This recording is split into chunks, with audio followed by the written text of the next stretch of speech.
आप इस शख्स से बोलने के जाए यहाँ से, मैं सारी हकीकत आपको खुद बताऊंगी। ये मुझे ब्लैकमेल करता था, एक फ्रॉड आदमी। मैं जाओ, तुम यहाँ से जाओ। बता कि इस घर पर, इस फैक्ट्री पर हमारा हक है। आया जान को विरासत में नहीं मिला है सब कुछ की है उन्होंने। इसका मतलब ये है कि हम उनके सारे एहसान भूल जाएं? नहीं हो क्या? ABC 1 2 3 वाले बेबे पढ़ते हुए तुमने सोचा नहीं? तो बताओ बेकावे ड्रामे पर ज़ुबैर की माँ और बहन ने जो ज़्यादतियाँ की ज़ीनत के साथ, वो तो एक अल्लाह जानता है। और ज़ीनत जाती है, ज़ीनत को इतनी टार्च किया, जो ज़ीनत ने सब्र किया, अभी सब्र का फल उसे मिला है।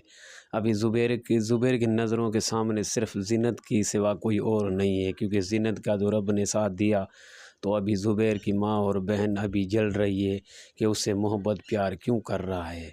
आगे देखते हैं क्या होता है, सारा डिटेल बता देते। अभी नेक्स्ट एपिसोड आएगा जिसी के बारे में हम आपको रिव्यू कर बताएंगे। जैसे इसलिए मैं आपको एक गुजारिश करता हूं कि मेरे चैनल को सब्सक्राइब और कमेंट करना मत भूलना, क्योंकि ऐसे ही आपको रिव्यू मिलेगा। और ड्रामा बहुत मज़ेदार चल रहा है, पाकिस्तान में ट्रेंडिंग पे चल रहा है। अल्लाह हाफिज़।